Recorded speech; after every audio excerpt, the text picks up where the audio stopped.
बच्चा 10वीं के प्यारे विद्यार्थी, जिस घड़ी का आपको बेसब्री से इंतजार था कि साथियों कि हिंदी का हमारा त्रैमासिक पेपर कब आने वाला है, तो आज के इस वीडियो में आपका हिंदी का त्रैमासिक पेपर आ चुका है। यदि वास्तव में हमें अभी भी मौका है, यदि वास्तव में टॉप करना है, तो ये पेपर आप देखकर चाहिएगा। क्लियर है? अभी टाइम कम बचा है, पर जितना हो सके मैं आपको बताने वाला हूँ। ये 3 घंटे का आपका पूरा पेपर रहेगा। वो तो बात की बात है, आप तो क्वेश्चन आंसर को देखिए, क्योंकि टाइम हमारे पास इतना नहीं कि फालतू चीजें पर हम ध्यान दें। फटाफट आप तो क्वेश्चन के आंसर पर ध्यान दो।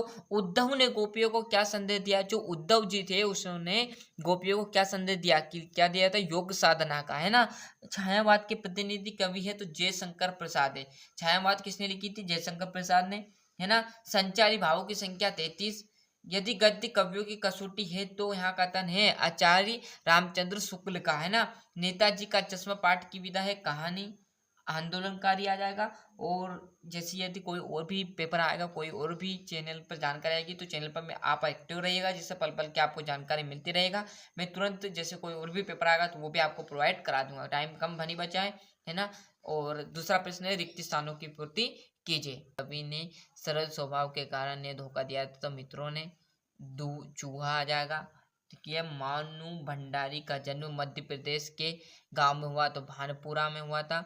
और छंद के 2 प्रकार रहते हैं, सुर की भक्ति भाव की है तो सांख्य भाव की। बाल गोविंद भगत के ही गीतों के गाते और उन्हीं आदर्शों पर चलते, तो कबीर के गीत गाते थे और उन्हीं के आदर्श पर वो चलते थे। क्लियर है? आगे बात समझ में। और सही जोड़ी देखिए, कामयानी किसने लिखी? जयशंकर प्रसाद ने लिखी। अब कामयानी क्या छोटा रूप नहीं बड़ा है, तो ये महाकाव्य में आएगा, खंड काव्य में तो महाकाव्य में आएगा, मतलब बड़ा है तो महाकाव्य।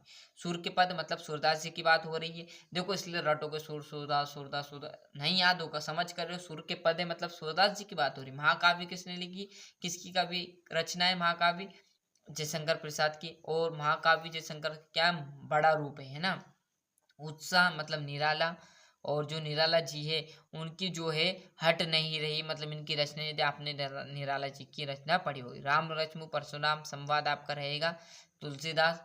आत्मकथ्य की बात की जाए तो आपका छठा जयशंकर प्रसाद, है ना। इसका भी यहाँ से अच्छे से स्क्रीनशॉट ले लीजिए। और जैसे हम इस पेज पर आगे बढ़ेंगे तो आपके सत्यासत्य आ जाएंगे। आत्मकथा कविता पहली बार हंस पत्रिका से प्रकाशित हुई, तो ये बिल्कुल बात सत्य है ना। बाल गोविंद भगत के गीतों में प्रभु मिलन का भाव देखने को मिलता है, मतलब जो बाल गोविंद भगत हैं उनके जो गीत है उनमें प्रेम भाव मतलब प्रभु के जो मिलन, मतलब जो प्रभु से मिलन का भाव है वो देखने को मिलता है, मतलब आनंद की अनुभूति होती है। इससे लगता है कि स्वयं नारायण के दर्शन हो गए हों, है ना। ये आपका सत्य रहेगा। रामचरितमानस एक खंड काव्य नहीं है, एक महाकाव्य है। और यहाँ से देखिएगा आपके एक वाक्य में सत्य हो गए। सूरदास भक्ति काल के किस शाखा के कवि हैं? तो कृष्ण भक्ति शाखा के कवि है। कौन? सूरदास। रामचरितमानस का प्रमुख छंद है चौपाई। आधुनिक हिंदी गद्य का विकास किस युग से प्रारंभ हुआ? तो भारतेंदु युग से प्रारंभ हुआ था, है ना। आत्मकथ्य कविता में कवि ने मधुप का प्रयोग किसके लिए किया? तो स्वयं के लिए, अपने खुद के लिए किया हुआ था, है ना। सहस्त्रबाहु कौन था? तो ये आप लगा लेना आपके इस तरह से। यहाँ से आपके व्याकरण से 2-2 नंबर के क्वेश्चन रहेंगे।